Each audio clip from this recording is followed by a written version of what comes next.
Bueno, hoy estamos cerrando este increíble capítulo de Romanos, capítulo 8.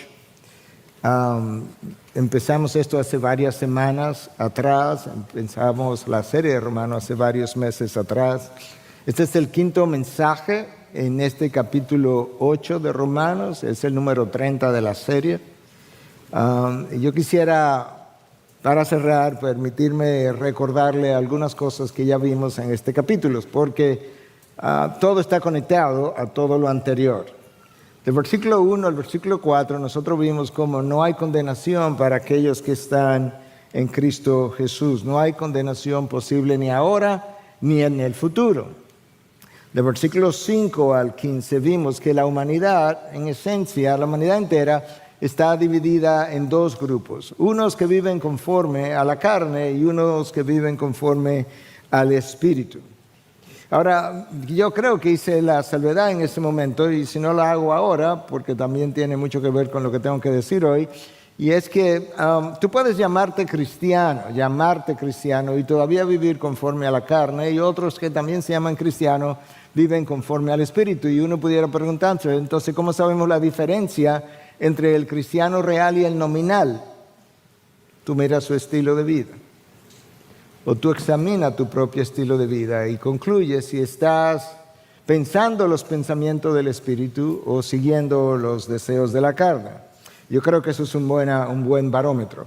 Del versículo 18 al 27 vimos cómo la esperanza que nosotros podamos poner, y el pastor Joan oró en ese sentido, en la gloria venidera hace que todo el sufrimiento de este mundo presente palidezca a la luz de la gloria, del brillo de la gloria que Dios ha de traer a los suyos.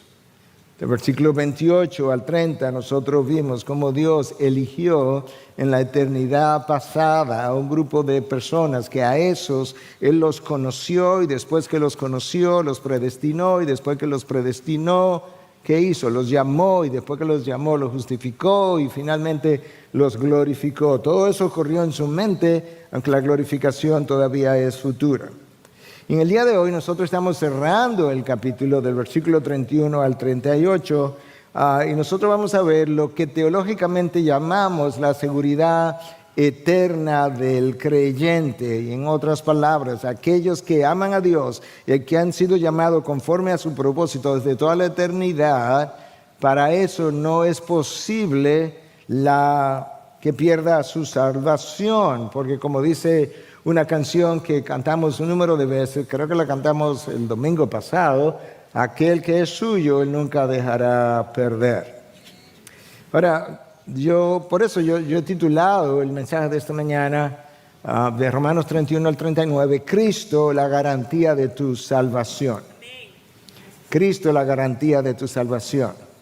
Ahora, yo no quiero decir con esto que todo el mundo que se llama cristiano tiene la salvación garantizada en Cristo. Y yo quisiera 2 o 3 minutos básicamente como decir algunas cosas, porque yo no quiero ofrecer una falsa salvación y que luego esa acusación esté sobre mis hombros el día en que yo tenga que pararme en el tribunal de Cristo y dar cuenta por todo lo que yo haya hecho, sea bueno o sea malo. De manera que yo quiero como ayudarte en cierta manera también a entender cómo Cristo, no yo, no un pastor, ni siquiera Pablo, Cristo mismo, de sus labios entendió quién es la persona que está en salvación. Comencemos con Juan 3:36. El que cree en el Hijo tiene vida eterna. Ok, tengo que creer. Pero el que no obedece al Hijo, ahí está. Que para Cristo creer es obedecer. No es que creo, hice una profesión de fe, no. El que cree es el que obedece. Entonces el que no obedece, obviamente no cree. Al Hijo no verá la vida, sino que la ira de Dios permanece sobre él. Ahora, en Mateo, nosotros nos encontramos con el Sermón del Monte, muy conocido. Hay una versión en Lucas también. En el Sermón del Monte el Señor dice claramente, yo creo que si hay un pasaje, un versículo donde Cristo claramente identifica cómo Él entiende un cristiano nacido de nuevo, que es la misma cosa porque uno implicaría la otra. Él dice, no todo el que me dice, Señor, Señor, entrará en el reino de los cielos. Ok, entonces, ¿quién es? Sino el que hace la voluntad de mi Padre que está en los cielos. Otra vez, Cristo ahora conecta, no solamente creer con obedecer, ahora Él conecta la entrada al reino de los cielos con la obediencia. En ambos pasajes, la obediencia es central.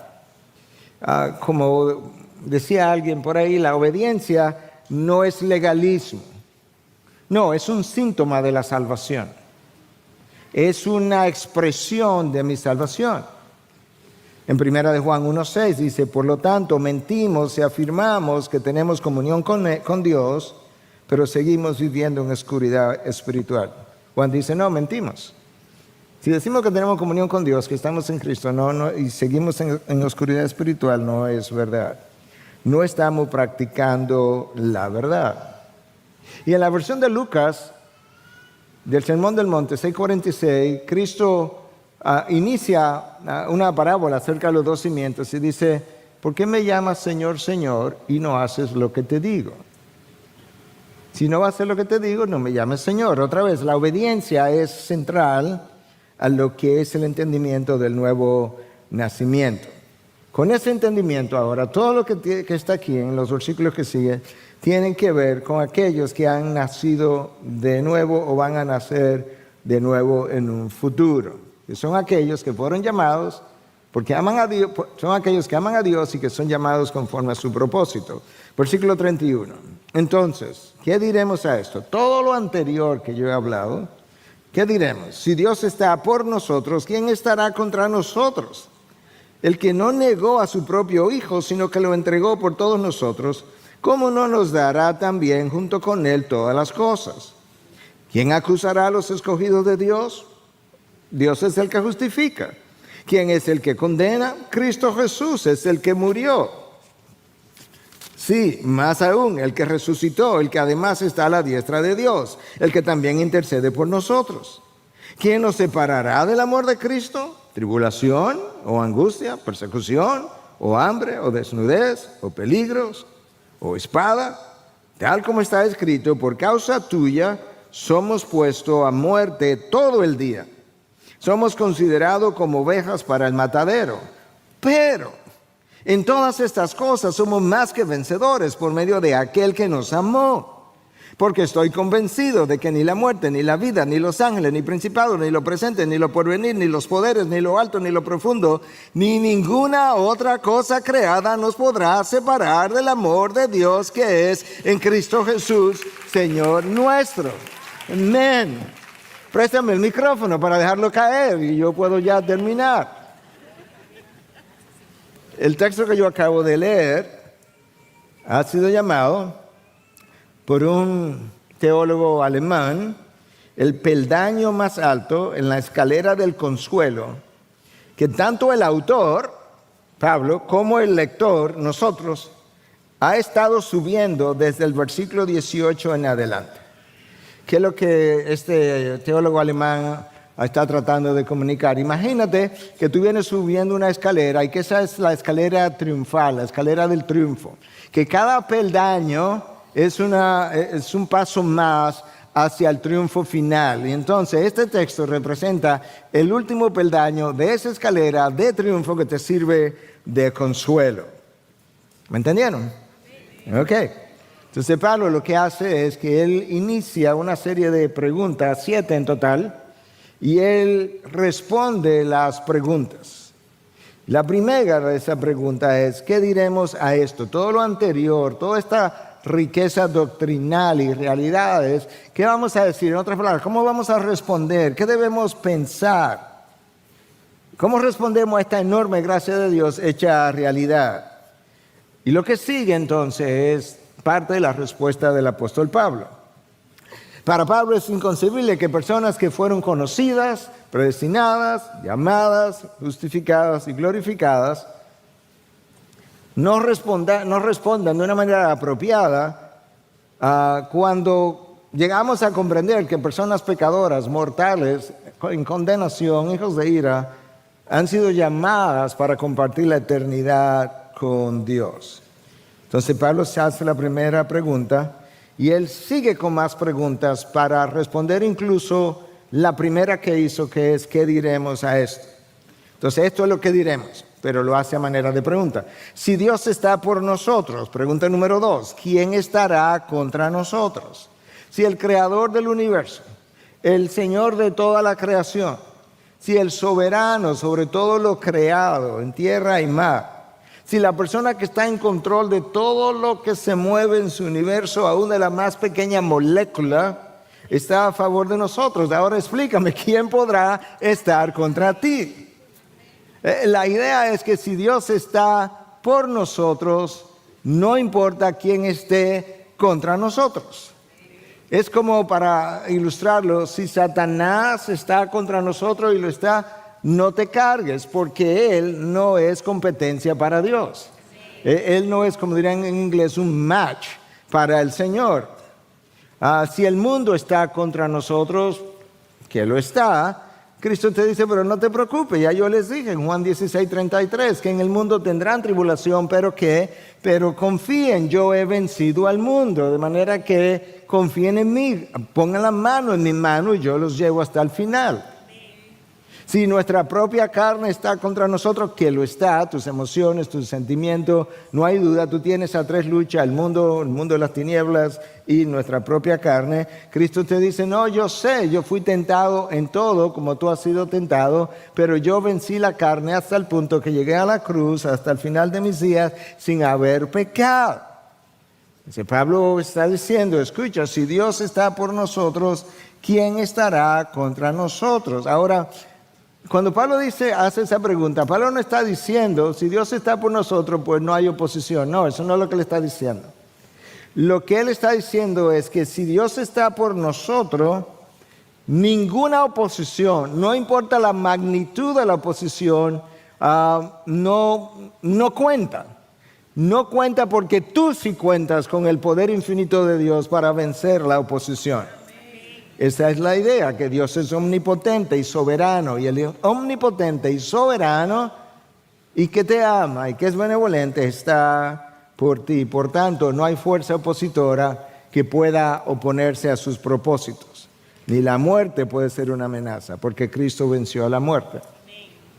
Yo estaba leyendo en el día de ayer acerca de algunos de los padres de la iglesia, y alguien de nombre Cipriano decía, oye, nos están persiguiendo, pero oye, si tú me dejas con vida, no creas que tú me estás haciendo un favor. Tú de hecho te conviertes en un obstáculo, porque lo único que estás haciendo es retardando mi llegada a la gloria eterna. ¿Tú entendiste? O sea, si tú quieres, mátame, porque tú lo único que haces es acelerar mi encuentro con el Cristo de la gloria. Entonces no pienses que dejarme con vida y que mira, yo voy a tener misericordia sobre ti y te voy a dejar con vida. No, tú eres un obstáculo para mi encuentro. Esa gente vivía en otra esfera. Entonces, todo lo anterior, todavía no me he terminado, obviamente, pero todo lo anterior, ya te puedo decir, yo te voy a resumir toda la escatología. Tú has oído hablar del premilenialismo, tú has oído hablar, aunque no lo entienda mucho, pero has oído hablar del premilenialismo, de amilenialismo, del postmilenialismo, ¿verdad? De cuándo Cristo va a venir, si antes del milenio, después del milenio, si ya estamos en el milenio. Yo te voy a resumir toda la escatología en una frase. Al final, nosotros ganamos. Contra viento y marea, pero nosotros ganamos. Punto. Se acabó. Terminamos. En cualquier escatología que tú quieras creer, nosotros ganamos. En Romanos 8:26 se nos dice que el Espíritu está por nosotros. El Espíritu está por nosotros porque Él intercede incluso con gemidos indecibles. En 8:32 se nos dice que el Padre está por nosotros porque nos dio a su Hijo. Y en 8:34 se nos dice que el Hijo está por nosotros. ¿Por qué? Porque Él fue que murió en sustitución tuya. La Trinidad entera está por ti. ¿Ya? Ustedes los jóvenes, ¿verdad? Que usan esa frase muy común hoy en día. Tú no estás en mí hoy. No, la Trinidad entera está en ti desde la eternidad. ¿Tú entiendes eso? No, tú no lo entiendes. Amén. ¿Tú te imaginas que la Trinidad esté por ti? Entonces tú podrías decir, wow, pero nosotros somos muy importantes. No, espérate, no vaya tan rápido. No somos tan importantes, es que tanto amó Dios el mundo. que nos dio a su Hijo unigénito. Esa es la razón. Pregunta número 3 en el texto, versículo 32. El que no negó ni a su propio Hijo, sino que lo entregó por todos nosotros, ¿cómo no nos dará también junto con Él todas las cosas? Pablo tiene una tercera pregunta, pero él establece un hecho antes de preguntar. Dice, escúchame, te voy a hacer una pregunta. ¿Entiende que el Padre nos dio a su propio Hijo? Para luego hacer la pregunta. Entonces, si Él hizo eso, ¿cómo que no va a hacer lo otro? Es un argumento del mayor al menor. Eso es como es. Ahora, la pregunta es, cuando el texto dice que Él entregó a su unigénito, yo no sé si nosotros hemos acabado de rumiar bien qué es lo que eso implica, porque usualmente eso como que implica, bueno, el Padre le pidió al Hijo que si puede ir a la tierra y que el Hijo le dijo que sí. No, Él lo entregó. Él lo entregó para que hombres y mujeres que habían pisoteado y continúan pisoteando su ley pudieran ser salvos de la salvación o de la condenación que ellos se merecen. Escuchen, no fue Judas que entregó a Jesús por dinero. No, eso es un malentendimiento. Él fue un instrumento. Estoy hablando de la causa final, no fue Judas. No fue Pilatos por temor a los judíos, como el texto pudiera insinuar que entregó a Jesús a la crucifixión. No fueron los judíos que entregaron a Jesús por envidia, por poder. No. Claramente, el texto de Romanos, en más de un lugar, nos dice quién entregó al Padre. Nosotros lo vimos en Romanos 3, que Dios exhibió a su Hijo públicamente como propiciación por nuestros pecados. Pero ahora en Romanos 8, Pablo nos está diciendo más claramente que Él no negó a su Hijo, no lo retuvo. No solamente que no lo retuvo, no impidió ningún sufrimiento ni vergüenza a su Hijo con tal de que tú y yo pudiéramos ser salvos. El Padre lo entregó al Hijo para que fuera burlado vilmente, para que fuera acusado falsamente, para que fuera abusado cruelmente, golpeado de la misma manera y finalmente clavado. ¿Pero sabe por quién? Por ti y por mí. Pecadores merecedores de la condenación, que estaban sumergidos en el fango cenagoso. ¿Tú quieres saber a qué fue que el Padre entregó al Hijo?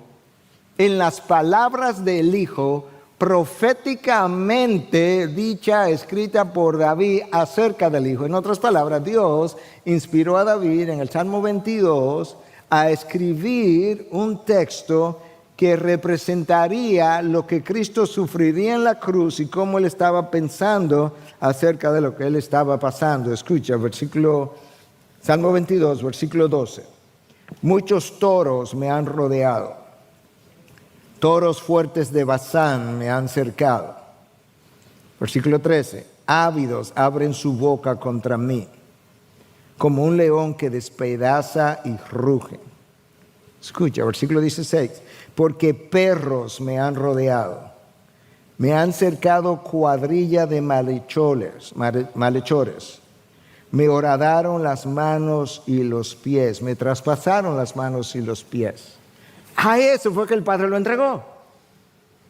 ¿Y cómo yo lo sé? Bueno, no solamente que Pablo me lo acaba de decir, es que cuando Lucas escribió el libro de los Hechos, en el capítulo 4, Lucas me dice que en Jerusalén, versículos 27 y 28, se reunieron los romanos, los judíos, Pilato, Herodes, para hacer todo cuanto tu designio había previamente determinado. Una vez más, no fue Pilato, no fue Herodes, fueron los judíos, fueron los romanos. El designio de Dios había previamente determinado que esa fuera la suerte del Hijo. El Padre entregó al Hijo a tal abuso por ti y por mí. Y Pablo lo que está diciendo, si tú entiendes eso, dime ahora, te la pregunto. ¿No nos dará junto con Él todas las cosas? Vamos a leer el versículo otra vez, versículo 32. Esa es la pregunta 3 de Pablo. El que no negó ni a su propio Hijo, sino que lo entregó de la manera que te lo describí por todos nosotros, pregunta 3, ¿cómo no nos dará también junto con Él todas las cosas? Pastor, ¿cuáles cosas? Todas las cosas relativas a la salvación, a la vida y a la piedad. Todas las cosas para que no te pierdas en el camino. Todas las cosas para que tenga una vida abundante. Todas las cosas para que pueda vivir en paz y con gozo. Para que pueda tener una vida abundante de libertad, de gozo, no de preocupación. Todas las cosas para que pueda tener propósito, sentido, significado en tu vida, para que no tenga que ir a buscar en el mundo lo que no has encontrado en mí, porque yo tengo todo lo que tú necesitas. Si te di a mi hijo, no me cuestiones, no te preguntes, no dudes si voy a darte todo lo que necesitas, pero muchas veces no te doy lo que quieres porque lo que quieres te hunde. Y no lo sabes. Impresionante. Pregunta número 4. ¿Quién acusará a los elegidos o escogidos de Dios? O sea, ¿quién podría ser? Y Pablo dice, espera, déjame decirte antes de que le des rienda suelta a tu mente, Dios es el que justifica. ¡Wow! Imagínate, estás en una corte judicial. En la corte judicial te llevan como acusado, hay un fiscal. Y Pablo está diciendo, ¿cuál es el fiscal acusador que se levantará contra los hijos de Dios en el tribunal?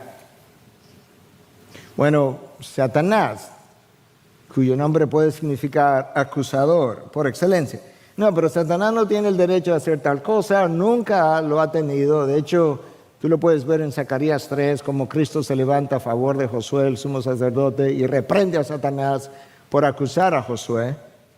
Pero sobre todo después de la cruz, donde él quedó derrotado con todos sus poderes. Entonces, el fiscal celestial, ¿tú sabes quién es? Cristo. El fiscal celestial no va a traer una acusación contra nosotros porque él fue el que murió por mí.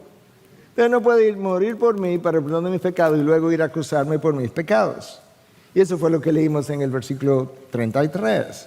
Y en ese mismo versículo 33 se nos dice que Dios es quien justifica, pero resulta y viene a ser, como decimos aquí, que Dios me justifica a través del sacrificio de Cristo.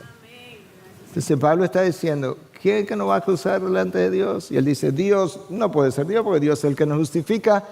Y yo agrego, porque está ahí, que no solamente es eso, sino que Él nos justifica por la sangre derramada por Cristo Jesús en la cruz. Bueno, pastores, que usted sabe, yo después que nací de nuevo, yo he pecado, sí, yo también. Pero en 1 de Juan 2:1 se nos dice que si pecamos, abogado tenemos frente al Padre. ¿En serio? ¡Wow! Yo tengo poder del Espíritu para vivir una vida de obediencia, pero resulta que la segunda persona de la Trinidad, conociendo mi debilidad, está ahí como abogado defensor, de manera que en el tribunal celestial yo tengo un fiscal a mi favor. ¿En qué corte tú vas a encontrar eso? Pregunta número 5. ¿Quién es el que condena? Cristo Jesús es el que murió. Sí, más aún, el que resucitó, el que además está a la diestra de Dios, el que también intercede por nosotros. Si tú vas a una corte, en la corte hay un juez, pero hay también un fiscal, y hay también un abogado defensor y un abogado en contra, que si es el Estado que está trayendo la acusación, pues el fiscal mismo. Entonces, en el Antiguo Testamento vemos como Dios Padre parecería que era quien estaba juzgando al pueblo. Pero en el Nuevo Testamento, Juan 5:22, nos dice que el Padre a nadie juzga, sino que ha dado todo juicio al Hijo. Ok, ahora el Hijo es el juez, porque el Padre le dio todo el juicio a Cristo. Pero el Hijo es el fiscal. porque Él es que puede traer acusación. Él es quien va a decir, salvo, condenado, salvo, condenado. Y Pablo hace la pregunta, ¿quién es el que condena? Y él dice, bueno, Cristo Jesús, pero Él es el que murió y resucitó. Él es quien perdonó nuestros pecados, quien murió por dichos pecados, se ofreció en la cruz por mis pecados, y Él es también quien resucitó. Y al resucitar, fue y se sentó, figurativamente hablando, porque no hay una silla a la diestra del Padre, pero está a la diestra del Padre, y desde ahí intercede por ti y por mí. Esa es la posición de autoridad, esa es la posición de gobierno, esa es la posición de soberanía, esa es la posición de donde Cristo ejerce su señorío. Pero Él no me va a condenar. No solamente que no me va a condenar, porque Él pudiera ser neutral, Él pudiera estar ahí en el tribunal y decir, ok, Padre, comencemos. Y tú ahí delante de Él diciendo, Señor, pero di algo en mi defensa, y que Él diga, no, defiéndete. Pero resulta que Él es tu abogado defensor. ¡Wow!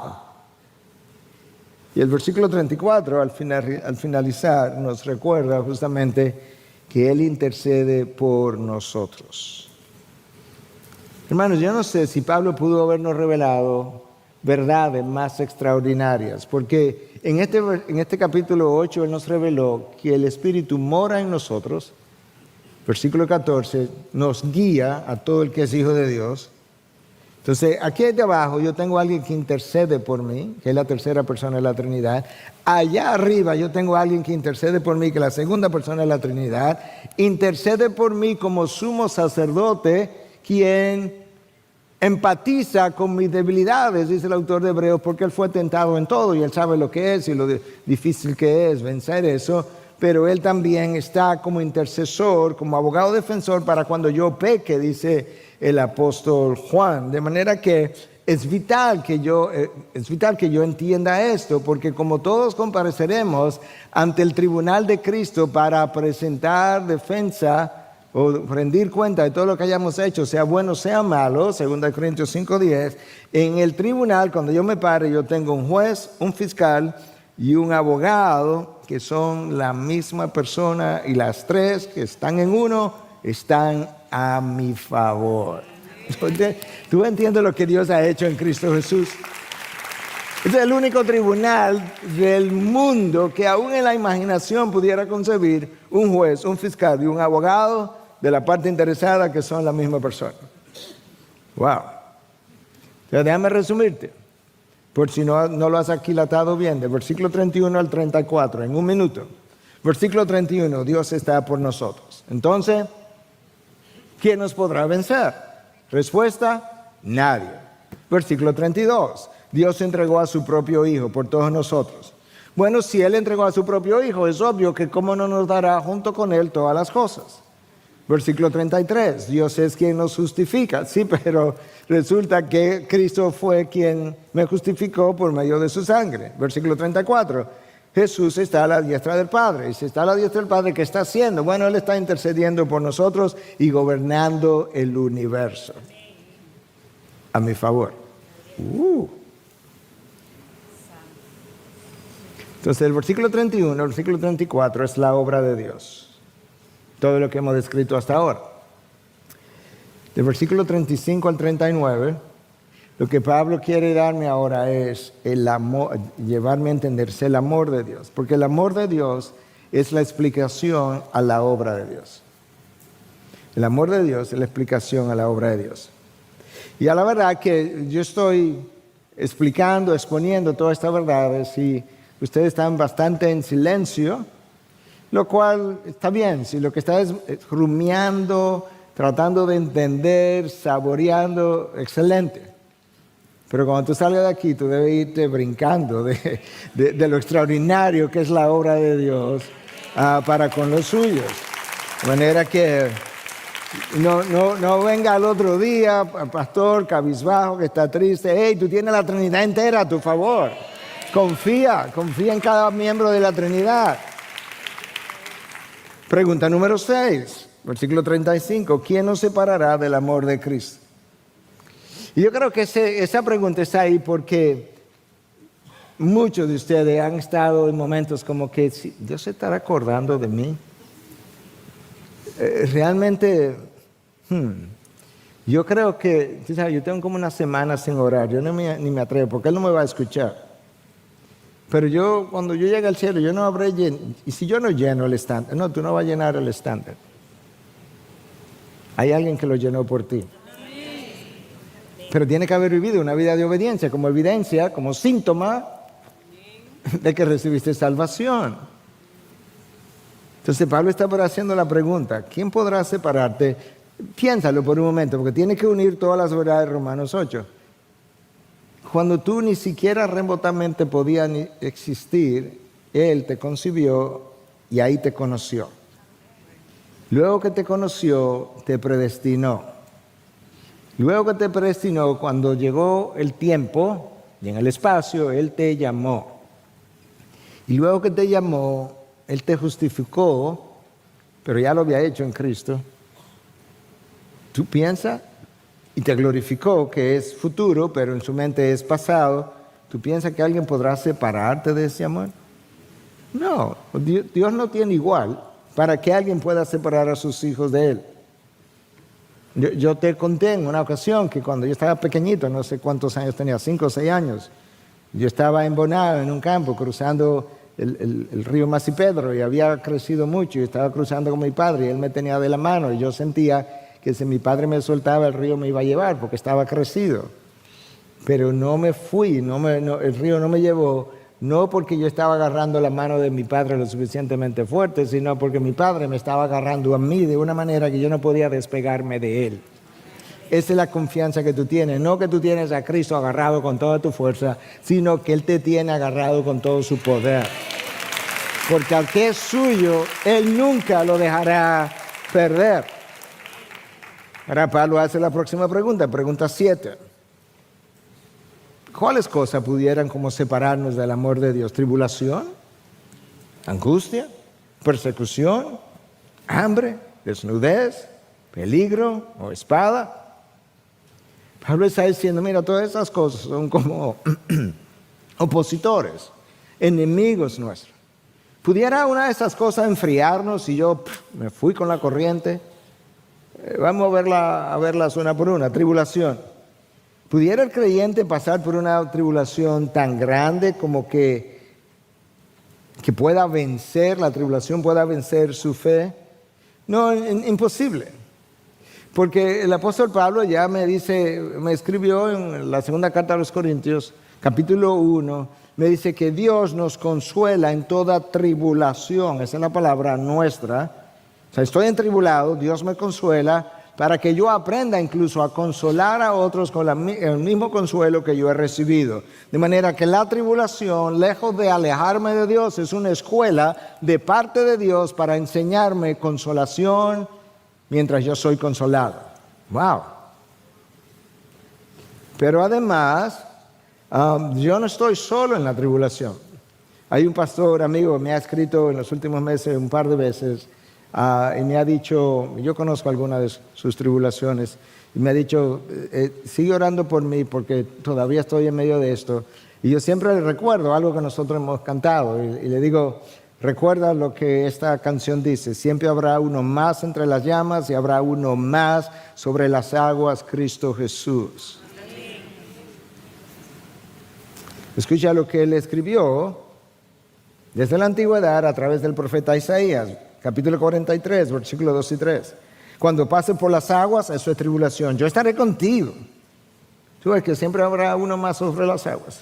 Y si por los ríos, no te cubrirán. Cuando pases por el fuego, no te quemarás, ni la llama te abrazará. Porque yo, el Señor, tu Dios, yo soy el Señor tu Dios, el Santo de Israel, tu Salvador, he dado a Egipto por tu rescate, a Cus y a Seba en tu lugar tuyo. Dios le estaba diciendo a Israel, escúchame, yo tomé pueblos enteros y los di por ti. ¿Tú estás entendiendo? Para yo rescatarte tuve que entregar pueblos en tus manos incluso. Wow. Wow. Uy. Angustia, No, imposible. Escucha lo que Dios me dice en el Salmo 50:15. Él no me está diciendo que yo no voy a pasar por ahí. Lo que me está diciendo, yo he hecho provisión de verdad para que la creas y puedas pasar por ahí. Dios me dice en el Salmo 50:15, invoca mi nombre en el día de la angustia. Esa es la palabra, angustia. Yo te libraré y tú me honrarás. No es que te voy a sacar de la angustia, yo voy a estar ahí y tú verás cómo tú serás librado al final de la angustia. Eso es exactamente lo que Cristo hizo. Cuando Él está en Getsemaní, Él dice que estaba angustiado hasta la muerte. Él va a la cruz y se siente más angustiado todavía, hasta el punto que Él hizo exactamente lo que el salmista dice que haga. Invoca mi nombre en el día de la angustia, yo te libraré. Y Cristo está ahí en la cruz que dice, Dios mío, ¿por qué me has abandonado? Invocó su nombre y ¿sabes qué? Él lo libró de la angustia, pero 3 días después, cuando salió de la tumba vacía y hoy está sentado a la diestra del Padre. Recuerda que la vida cristiana es de gratificación retardada. No es el viernes en la noche que nos van a librar, muchas veces el domingo en la mañana. Luego, después, al final, cuando yo haya aprendido o logrado el propósito para el cual Dios diseñó la angustia. Persecución. ¿Podría darse una persecución tal que yo niegue permanentemente mi fe? No. Pablo dijo, nosotros somos perseguidos, pero no abandonados. O sea, ¿tú recuerdas cuando Pablo era inconverso? Él estaba persiguiendo ¿a quiénes? Cristianos. Pero esos cristianos no estaban siendo perseguidos solos. ¿Tú sabes lo que pasó? Que Cristo se le aparece y le dice, Pablo, ¿cuál es tu problema conmigo? ¿Por qué me persigues? En otras palabras, a esos cristianos que tú estás persiguiendo, yo estoy con ellos y es a mí que me está persiguiendo. Yo morí por ellos, yo los compré. Esa es la razón por la que otro de los padres de la iglesia, Crisóstomo, me encanta esta historia, fue un teólogo, tradujo la Biblia al latín, la primera traducción fuera de los lenguajes originales, es la famosa Vulgata de la iglesia católica. Nació en el 347, murió en el 407 y él tuvo que enfrentarse al emperador, el emperador romano, y él lo estaba amenazando con actuar contra él. Entonces esta es la conversación. El emperador lo amenaza y Crisóstomo dice, no puedes desterrarme, te voy a desterrar, como le hicieron a Juan, que lo mandaron a la isla de Patmos. Te voy a desterrar. Y él dice, no, tú no puedes desterrarme porque este mundo es la casa de mi padre. Bueno, te mataré, dice el emperador. No, no puedes. ¿Por qué? Porque mi vida está escondida con Cristo, en Dios. Bueno, te quitaré tus tesoros. No, no puedes, porque mi tesoro está en el cielo y mi corazón está allí. Pues te dejaré del hombre y te alejaré del hombre y no te quedará ningún amigo. No, no puedes, porque tengo un amigo en el cielo del cual no puedes separarme. Te desafío porque no hay nada que puedas hacer para dañarme. Tú puedes matarme, pero no puedes dañarme. ¿Tú entendiste? Si tú me matas, tú me mejoras. ¿Hambre? Ya Dios nos enseñó que no solo de pan vive el hombre. Además, el apóstol Pablo dijo, yo he aprendido a estar contento en la abundancia y en la escasez. Desnudez.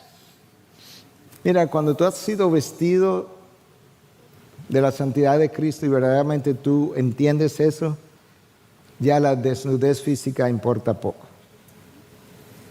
Créeme, que yo he estado en 4 cateterismos. Importa poco.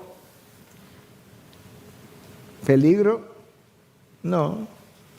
Esos son los peligros en los que Pablo estuvo. 2 Corintios 11, 26, 27, con frecuencia en viajes, en peligros de río, peligros de salteadores, peligros de mis compatriotas, peligros de los gentiles, peligros en la ciudad, peligros en el desierto, peligros en el mar, peligros entre falsos hermanos. Tú has estado en tantos peligros como eso, que ya yo me siento aterrado con estos peligros imaginarios de Pablo, o imaginarios para mí. Peligro entre falsos hermanos, en trabajos, en fatigas y en muchas noches de desvelo, en hambre y sed, con frecuencia sin comida, en frío y desnudez. En cada una de esas circunstancias el apóstol Pablo, sí, pero yo experimenté la gracia suficiente y poderosa de mi Dios que me sostuvo. Amén. Pablo dice, yo he estado en las peores de las peores circunstancias y yo experimenté lo que Cristo me dijo en un momento dado cuando me dijo, mi gracia te será suficiente. Wow. Pablo está escribiendo a los romanos de todas estas vicisitudes después que él había vivido. Porque recuerda que Pablo está escribiendo esto no exactamente al final de su vida, pero hacia el final de su vida.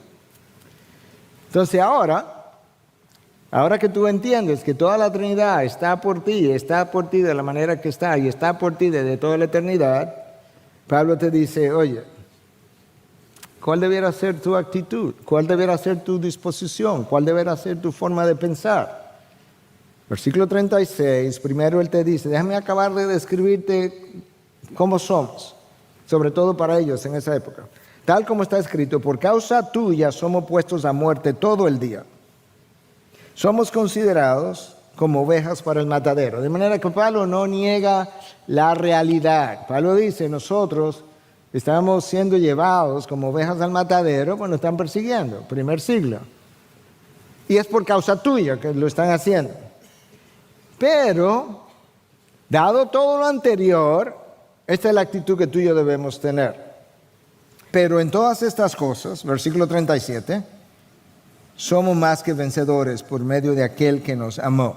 Que esta es la realidad, pero esta es la otra realidad. A través de esas realidades somos perseguidos y sufrimos y demás, pero nosotros somos más que vencedores por medio de aquel que nos libró, por medio de aquel que nos amó, por medio de aquel que murió por nosotros.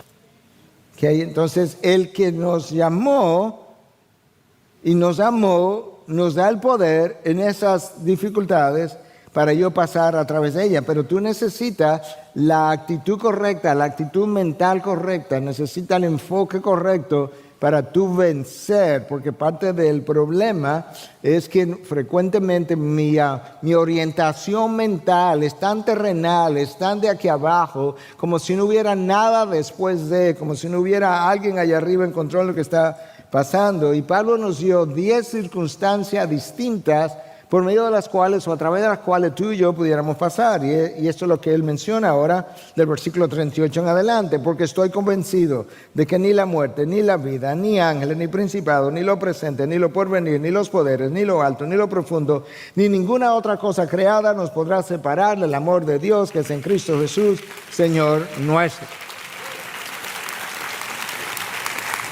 Ni la muerte ni la vida porque aquí estamos y contamos con el poder del Espíritu y la muerte no lo va a hacer porque la muerte lo único que hace es que me acerca rápidamente a Cristo. Entonces la muerte no me va a separar, la muerte me va a acercar.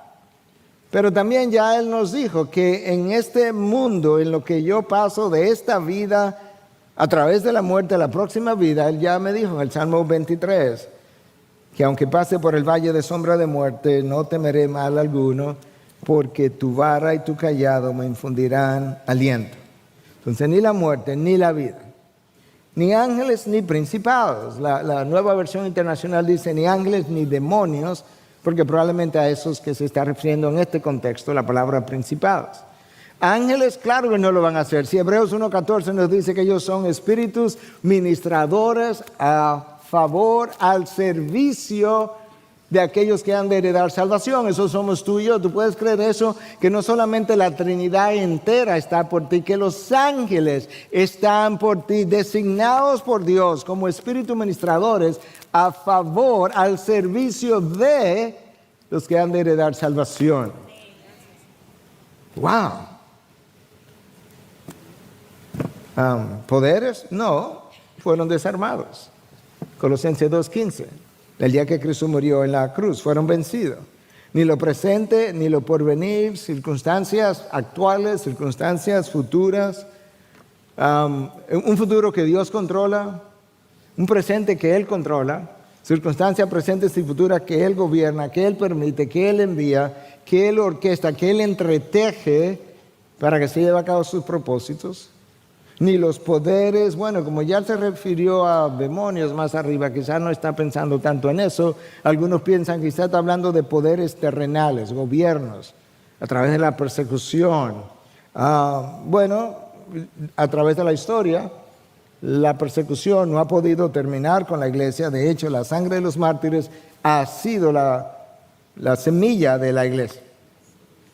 Y ya vimos cómo Pilatos y Herodes y los romanos y los judíos se juntaron y llevaron a cabo el propósito predeterminado de Dios. Ni lo alto, ni lo profundo. Quizás, no sabemos exactamente qué él tenía en mente, pero quizás Pablo lo que está diciendo es: considera todas las circunstancias posibles, ni aquellas cosas que están muy altas, quizás en los cielos, ni aquellas cosas que están muy bajas, quizás en el Seol o en el infierno, quizás ni lo que está a tu lado, ni lo que está delante, ni lo que está detrás, absolutamente nada, ni ninguna otra cosa te podrá separar del amor de Dios en Cristo Jesús, ni ninguna otra cosa creada. En otras palabras,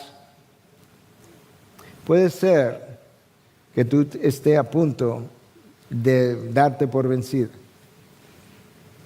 pero en ese momento yo voy a intervenir para que no termine de esa manera.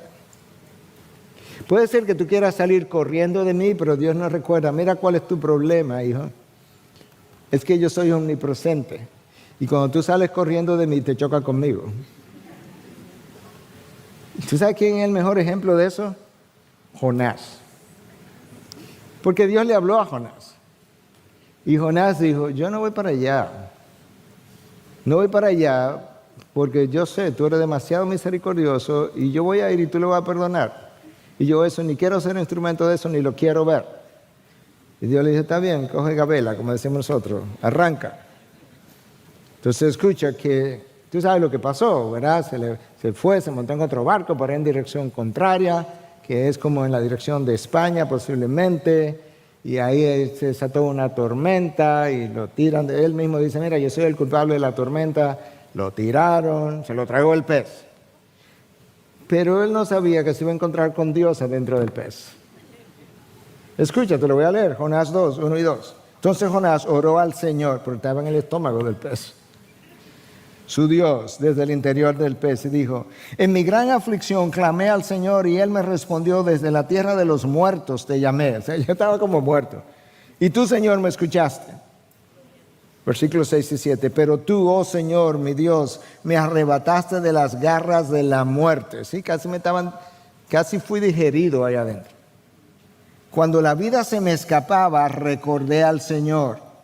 Elevé mi oración sincera hacia ti en tu santo templo. ¿En cuál templo? ¿Tú estabas en un estómago? No, ahí yo hice un templo de eso. Y hablé contigo. Y tú me escuchaste y me respondiste. Jonás salió corriendo de Dios, se encontró con Dios adentro de un estómago de un gran pez. Ese eres tú y yo. Porque tú estabas en el mundo corriendo. Y tú sabes lo que estaba haciendo, tratando de alejarte de Dios. Como dice otra de las canciones: en tu perdición, en mi perdición. ¿Y sabes lo que tuvo Dios que hacer? Dios tuvo que salvarte de su ira para salvarte para su gloria. Dios te salvó de Él para Él. Porque al final, quien te condena potencialmente es Dios, quien podrá condenarte. De manera que Dios te salva de Él, de la ira de Él, pero te salva para Él. Y es por eso que el apóstol Pablo dice: no, es que yo entiendo todas estas cosas al dedillo, lo entiendo también, que yo estoy convencido que ni la muerte, ni la vida, ni ángeles, ni principado, ni lo presente, ni lo porvenir, ni los poderes, ni lo alto, ni lo bajo, ni ninguna otra cosa creada podrá separarme del amor de Dios en Cristo Jesús, Señor nuestro. Hermanos, imagínate que todos los días tú te puedas levantar pensando: el día de hoy está orquestado por Dios. Hay circunstancias que yo voy a llamar interrupciones, molestias que Dios va a llamar, ¿qué cosa? No, asignaciones. Son citas que yo te he hecho con personas, con eventos, con circunstancias, de manera que no te enojes con las circunstancias que yo te orquesté para este día o este año, porque yo tengo un propósito que se van a llevar a cabo a través de las citas que yo te arreglé, que yo obtuve, que yo te hice. Sí, Señor, pero que tú no eres mi secretaria. No, yo no soy tu secretaria, yo soy tu amo. Y yo controlo los secretarios del mundo que hacen las cosas que yo quiero que sean hechas. De manera que Dios está por ti. Si tú has nacido de nuevo, Dios está por ti. Lo que necesitas hacer es vivir en obediencia a Dios, de manera que sea evidencia de que verdaderamente el Espíritu de Dios vive en ti, para que honre la cruz, honre la sangre, honre su causa, honre su nombre, honre al Padre, al Hijo, al Espíritu. Honra la palabra de Dios, que es tu sabiduría, que es tu bien mayor, que es tu necesidad. Honra su ley. Que tú puedas ser llevado por Dios hasta decir, oh, cuánto amo tu ley. Y que tú puedas venir y cantar acerca de la ley de Dios y del Dios de la ley con todo su pueblo. Padre, gracias, gracias, gracias por el resto de la eternidad. Gracias. Gracias por Cristo. Gracias por tu Espíritu. Gracias, Padre, por entregar lo más valioso que tú tenías y tienes. Señor, gracias por tus garantías. ¿Quién nos separará del amor de Cristo? Ya lo hemos leído. Ayúdanos a hacer un canto de eso para el resto de nuestros días. Y que nosotros podamos recordar y podamos cantar incluso, animarnos diciendo, si Dios es por nosotros, ¿quién contra nosotros? Ya nadie podrá vencernos. Señor, danos fe. Tenemos fe, ayuda nuestra incredulidad, cultiva nuestra fe, alimenta nuestra fe. En medio de la tribulación, sí, en medio de la tribulación. Pero vamos a confiar en ti, vamos a confiar en lo que tú has revelado, para tu gloria. En Cristo Jesús, Señor nuestro. Su pueblo dice, amén, amén. Bendiciones.